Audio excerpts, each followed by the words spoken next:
I've been peeping what you young guns have been bringing to the table. Yes, I have.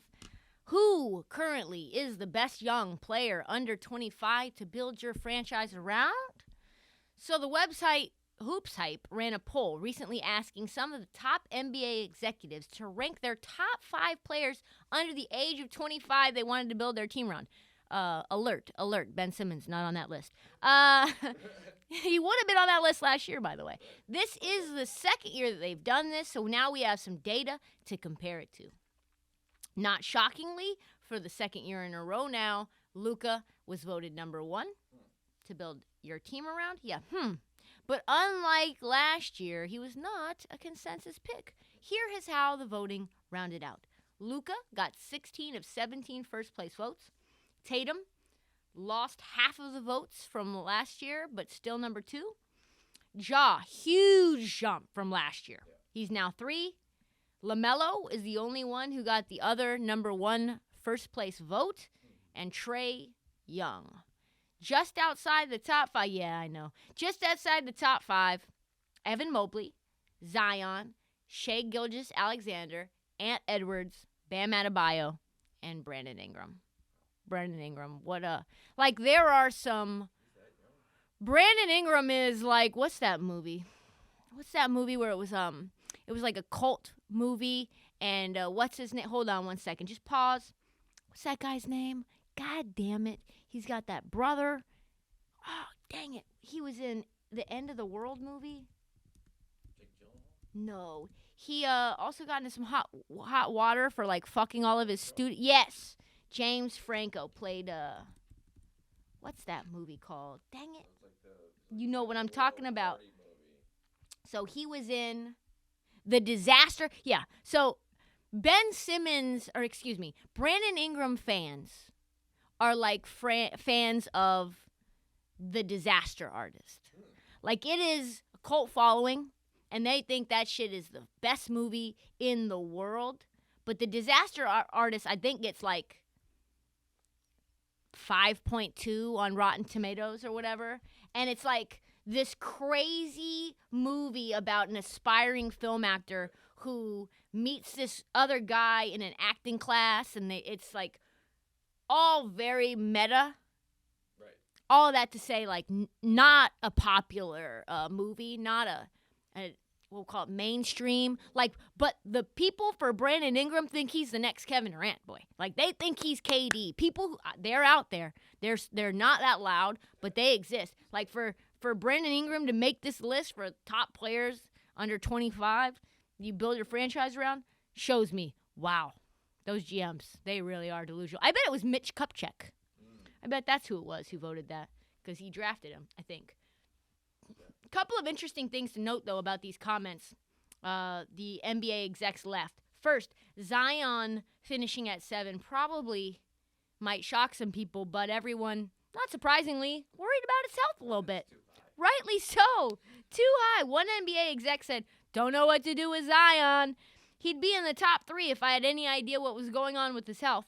I have all the ideas what's going on with his health. Let me just tell you. Paging Dr. Krick. Zion's never going to be healthy again. Sorry. Another said, primarily his injury history scares me off, or he would be in the top 5. So when I said earlier in the season that Zion was a problem, and in the offseason as well, and that folks should be worried about Zion's health, it turns out that I am closer to an NBA GM than you, listener, than you. That's what I meant. Zion rehabbing in Portland, away from the team. Pels coach Willie Green saying he's more pessimistic than ever, as you could be, about Zion coming back. I'd say, yeah, Zion should not even be sniffing this list. Here are my top 5 under 25 to build a franchise around. Number 1, it's going to shock some people. It's Ja Morant. God, I love some Ja Morant. Not only from a value standpoint, the value that he brings on the court, the things that he can do, but from a franchise, he puts butts in the seats. So if I'm starting a franchise around him, I know I'm getting people coming in that door, buying popcorn, buying tickets, season tickets to see Ja. Did you see Ja go up to the heavens and grab that ball out of nowhere? I have never seen anything like that before. He is a leader. He comes from humble beginnings. He had nothing. He wasn't recruited. People found him. The story's so tremendous. The only reason anyone found him was because there was 2 gyms in the school, and one scout was going from the Class A gym to try to find some snacks in the vending machine, and then they saw Ja dunk on somebody like, who the fuck is this kid? The scout from Murray State found Ja accidentally because he was looking for chips. That's where Ja comes from. And although he's young, he's very mature. He doesn't let the outside noise get to him. I tried to pitch Ja on a video series about like doing rich things. It's called Rich Bitch. And Ja's people were like, Ja's not into that. Ja doesn't want to do any rich things at all. Like, he just wants to hoop and play video games and do his thing. Eat barbecue. Like, that's Ja. I'm like, oh, I like that. Sounds great. He's improved his three-point percentage by 25% this year, up to 40%. In the last 10, he's shooting 46% from 3. His career number is 33. He's one of the league leaders, like I've said before many times, in points in the paint. His defense has become really good, especially in crunch time. He's getting steals, blocks, deflections. So I picked Ja for every reason. Like, he is a playmaker. He can defend, he can shoot, and he can put butts in the fucking seats. Number 1 player for me to build a franchise around, regardless of his age. LaMelo is coming in at number 2 for me. 6'7" PG, point guard who loves to pass. One of the more true, I mean, he's wild. He's a wild boy, but he is young. Like, but he could be a true point guard at some point. He loves to make incredible dimes. One of the best court visions in the NBA. He just had like a go-ahead jumper with 15 seconds left to beat the defending champs, the Milwaukee Bucks, just 2 nights ago. 2 nights before that, he beat the Bucks on his own floor again. That's against Giannis. Ice water in his veins.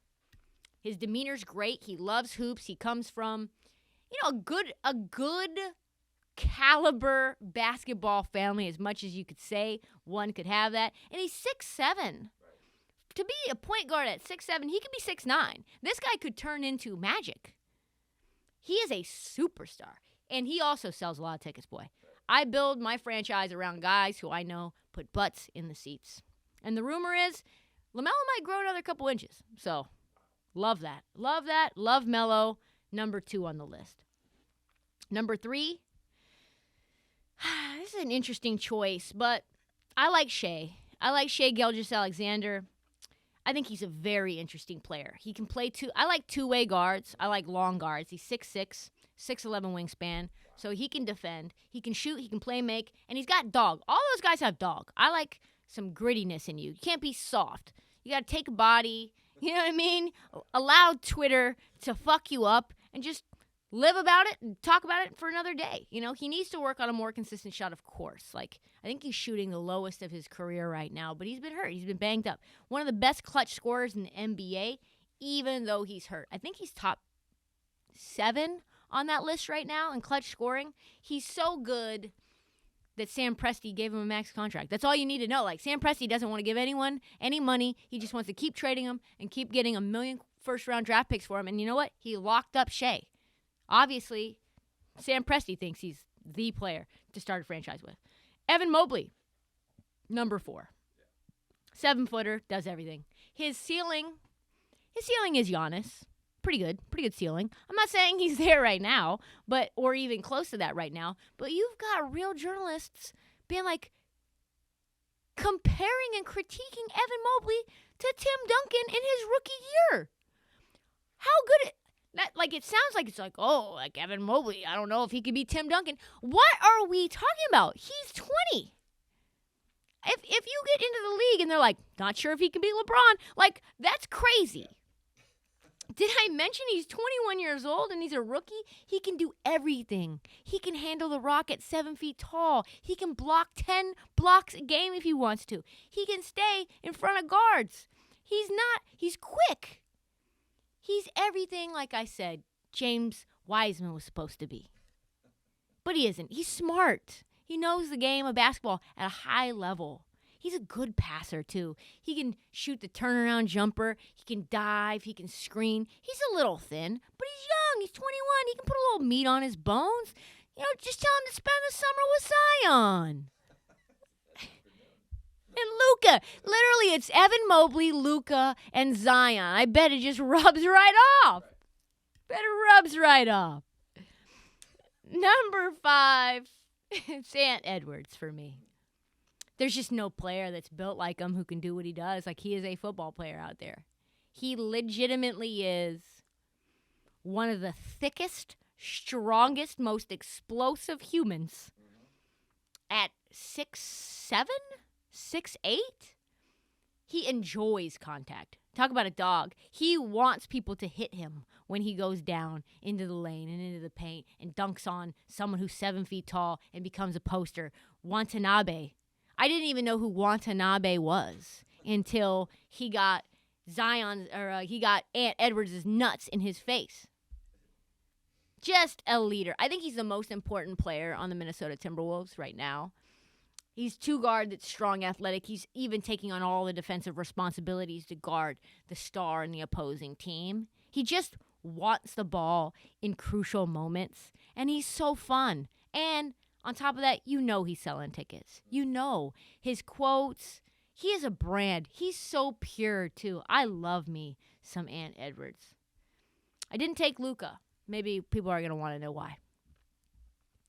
Why do you think? He's fat. He's fat. He stays fat. He never is in shape. He's whining all the time. He's an ISO first point guard that can pass, but doesn't really look to pass right away. I love him. But like guys in my 20s, I can't trust him. Like, I know you're going to do me wrong at some point. You're going to spend the summer in Slovenia, and then you're going to end up with a torn MCL or something because you were hanging out with models, popping bottles, instead of in the gym. I need him to be more dedicated to professional basketball and having a professional basketball player's body. So, Tatum, people want to know why he's not in it. He's not a dog. He's like from the Kobe Bryant school. He's like if Kobe and Steph had a baby. Like, I'm just ISO on me all the time. I am going to pass up a good drive for a 30-foot step back. That's Tatum all the time. He is so smooth. He can do anything with the ball. He can do anything shot-wise. His footwork is so good. He's such a nice guy. But, like, why do you play basketball this way? I don't like his mentality and how he plays basketball. Sometimes he's very timid. Sometimes he makes it all about him. Sometimes you never get the ball back once you pass it his way. Right. He's very inconsistent. I don't like that. And by the way, like, the Celtics are building around Tatum, aren't they? How's that going? Right. Not well, and they have another all-star on the team in Jaylen Brown. Stop it. And they can't pass. None of these guys can pass. Ugh.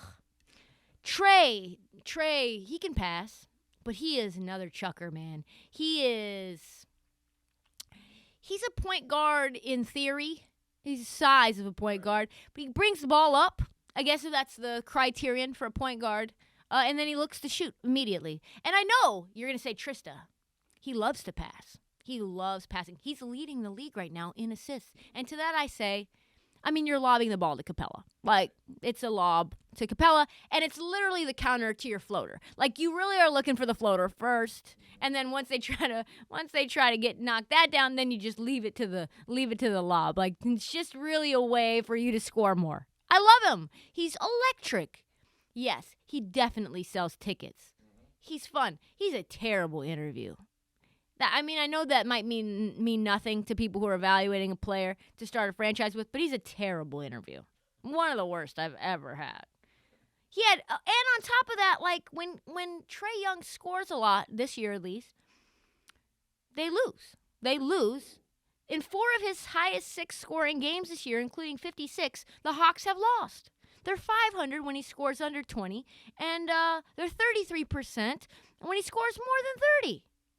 So I like Trae to watch. He's an electric player. I like his moxie. But I'm not building a fucking team around Trae Young. You're fucking smoking crack. No chance. So who is your top 5 player under 25 to build a franchise around? The criterion is not necessarily who is the best young player, but which you can build a winning franchise and ultimately a championship caliber franchise around and also make them dollars. That's all the time that we have for the Heat Check. We will be back Friday morning early squirrely with a new episode. Please do not forget to follow, subscribe, download, and tell all the homies. Pour a little out for the homies, every damn one of them. Follow us on social at This Heat Check and at Trysta Krick on TikTok. We will see you Friday, early morning, squirrely.